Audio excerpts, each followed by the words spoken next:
కడప వెళ్దాం. ఆంధ్రప్రదేశ్లో కూడా కొన్ని రాజకీయ పరిణామాలు ఎలక్షన్ దగ్గర పడ్డ కొద్ది కూడా పూర్తిగా మారిపోతున్నాయి. అంటే నిన్న ఉన్న రాజకీయ పరిణామాలు ఈ రోజు ఉండట్లేదు. సో ఈ విధంగా చూసుకున్నట్లయితే కడప జిల్లాలో అధికార పార్టీ అధికార ప్రతిపక్షాలకి మధ్య ప్రచార స్టిక్కర్లు వాగ్వాదాలకు దారితీస్తున్నాయి. సిద్ధం అంటే సిద్ధం సై అనే విధంగా పోస్టర్లు వెల్లువెత్తుతున్నాయి. అటు అధికార పార్టీ కానీ ఇటు ప్రతిపక్షం కూడా పూర్తిగా విమర్శలకు తావలసింది. ఒకరు వ్యక్తిగత విమర్శలు చేసుకున్న స్థాయి కూడా దిగజారిపోతున్న పరిస్థితిని మనం ఇప్పుడున్న రాజకీయాలు మనం గమనిస్తున్నాం. సో అదేవిధంగా డిప్యూటీ సీఎం అంజాద్ బాషా తన స్టిక్కర్లు చించేశారంటూ టీడీపీ నేతలు ఆరోపణలు చేస్తున్నారు. మాధవిరెడ్డికి సంబంధించిన స్టిక్కర్లుగా అవి గుర్తించారైతే అంజాద్ బాషా వాలంటీర్లతో తొలగించారు. అసలు వాలంటీర్లకి దీనికి ఏం సంబంధం అంటూ కూడా టీడీపీ శ్రేణులు అయితే బగ్గుమంటున్న పరిస్థితి అక్కడ మనం చూస్తున్నాం. దీని మీద పూర్తి అప్డేట్స్ మా ప్రతినిధి యూసఫ్ లైవ్ లో సిద్ధంగా ఉన్నారు. దీని సమాచారాన్ని అందించడానికి యూసఫ్ చెప్పండి. అసలు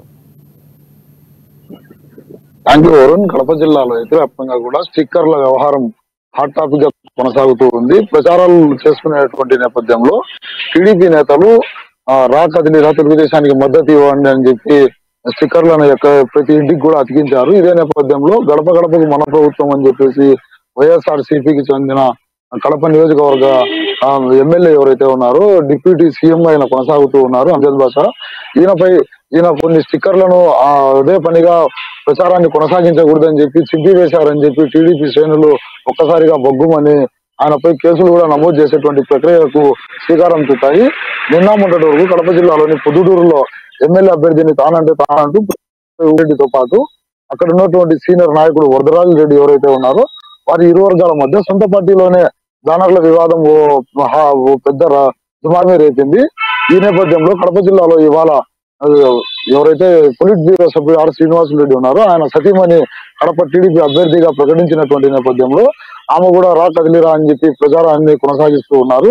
ఈ నేపథ్యంలోనే ఒకటే డివిజన్ లో కడప నగరంలోని 31వ డివిజన్ లో ఇరు పార్టీలకు సంబంధించిన స్టిక్కర్లు ప్రతి ఇంటికి అతికించారు.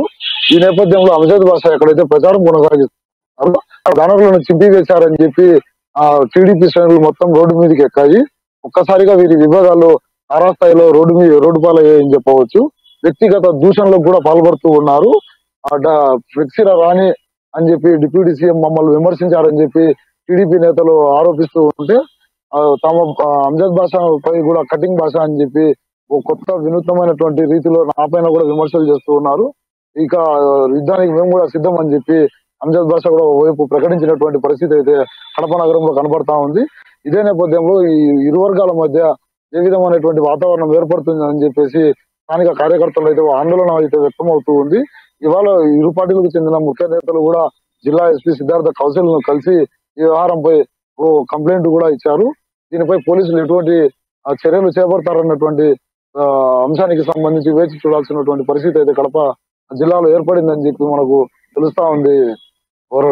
రైట్ యూసఫ్, అయితే టీడీపీ నేతలు టీడీపీ శ్రేణులు ఆరోపించినట్లు నిజంగా వాలంటీర్లు గౌరవ వేతనం ప్రభుత్వం పరంగా గౌరవ వేతనం తీసుకునే వాలంటీర్లకు ఈ విధంగా తొలగించే హక్కు ఖచ్చితంగా ఉంటుందా? వాళ్ళకి ఉన్న రైట్ ఉంటుందా ఖచ్చితంగా? ఇప్పటి వరకు వాలంటీర్లు ఎక్కడే కానీ ఇటువంటి కార్యక్రమాల్లో పాల్గొన్నట్లు ఆధారాలు అయితే కనిపించడం లేదు. కేవలం ఈ ఆరోపణలు మాత్రమే అని చెప్పి అధికార పార్టీ నాయకులు ఈ వ్యవహారాన్ని తోసిపుచ్చేస్తున్నారు. పార్టీకి సంబంధించిన అభిమానులు ఎవరైనా ఒకరు ఇద్దరు అటువంటి కార్యకలాపాలకు పాల్పడితే వాటిని మేము కూడా మందలిస్తామే తప్ప మాపై డైరెక్ట్ గా మాపై వ్యక్తిగతమైనటువంటి విమర్శలకు పాల్పడడం ఎంతవరకు సబబో నాయకులు చూసుకోవాలి. ఏది ఏమైనా కూడా ఇటువంటి కొత్త రాజకీయానికి తెరలేపారు. ఇప్పటి వరకు ఎప్పుడే కూడా కడప జిల్లాలో ఇటువంటి వివాదం ఎప్పుడు చోటు చేసుకోలేదు. ఈ సందర్భంలోనే ఇటువంటి వివాదం చెలరేగుతూ ఉంది. ఈ వివాదం ఏ స్థాయికి తీస్తుందని చెప్పేసి ఇరు పార్టీలకు సంబంధించిన నాయకులతో పాటు కార్యకర్తలు కూడా ఒక ఆందోళన అయితే వ్యక్తం చేస్తున్నారు. అయితే కొన్ని రోజులు చూస్తూనే ఉన్నాము మనం, బ్యానర్లు స్టిక్కర్లు వీటి మీద కొంత రచ్చ అనేది ఎక్కువ పెరిగిపోతూనే ఉంది.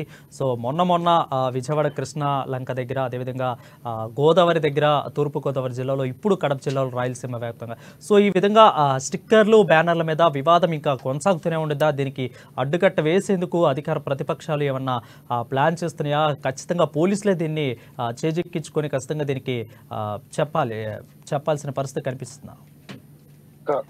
ఖచ్చితంగా ఇరు పార్టీలకు సంబంధించిన నేతలు ఫ్లెక్సీలు, పోస్టర్లు తదితర అంశాలకు సంబంధించిన వ్యవహారంలో లా అండ్ ఆర్డర్ పూర్తిగా అమల్లో ఉండాలి. ఎవరి బ్యానర్లు చింపినప్పటికి కూడా వాటిపై 1-2 సార్లు కేసులు నమోదు చేసి మందలించినట్లయితే మరో దఫా ఇటువంటి చర్యలకు ఎవరు కూడా పాల్పడరు. కేవలం ఈ ఆకతాయిలు మద్యం మత్తులో చేస్తూ ఉన్నారా, లేకుంటే వాంటెడ్లీ గానే ఇరు వర్గాల మధ్య గలాటలు చెలరేగేందుకు ప్రేరేపించేందుకు మాత్రమే ఇటువంటి కార్యకలాపాలు చేస్తున్నారా అని చెప్పేసి ఇంటెలిజెన్స్ వర్గాలు కూడా దీనికి సంబంధించినటువంటి సమాచారాన్ని సేకరించాలి. తర్వాత పార్టీలో ఉన్నటువంటి ముఖ్య నేతలందరినీ కూడా సమన్వయపరిచి ఓ ఓ కార్యక్రమం కూడా ఏర్పాటు చేయాలి. మీటింగ్ లాంటి ఒక కార్యక్రమాన్ని ఏర్పాటు చేసి ఇరు పార్టీలో ఉన్నటువంటి కార్యకర్తలను మందలించేటువంటి ప్రక్రియ గాన శ్రీకారం చుట్టకపోతే రానున్న ఎన్నికల్లో తీవ్రమైనటువంటి పరిణామాలు అయితే ఈ ఫ్లెక్సీల గొడవలు దారి తీస్తాయని చెప్పి ఖచ్చితంగా భావించవచ్చు వరుణ్. రైట్, థ్యాంక్ యూ సఫాది. చూసుకుంటే కడప జిల్లాలో ఓవరాల్గా స్టిక్కర్ల యొక్క వివాదం అంటూ కొనసాగుతుంది. వాలంటీర్ల చేత డిప్యూటీ సీఎం అంజాద్ బాషా తీయించారంటూ స్టిక్కర్ల వివాదం కొనసాగుతుంది. ఇది ప్రాసెస్గానే కంటిన్యూషన్గానే అవుతుందా అనేది ఒక సందిగ్ధత అయితే నెలకొంది. రానున్న ఎలక్షన్ టైంలో కూడా ఖచ్చితంగా ఇది పెరిగే అవకాశాలు కూడా ఎక్కువ కనిపిస్తున్నాయి. సిద్ధం అంటే మేము సిద్ధం సై అంటూ కూడా ఇటు ప్రతిపక్షాలు కూడా దానికి జనసేన టీడీపీ పార్టీ కూడా ఖచ్చితంగా వెలువెత్తుతున్న పరిస్థితి మనకు కనిపిస్తుంది. Thank you Yusuf for the updates.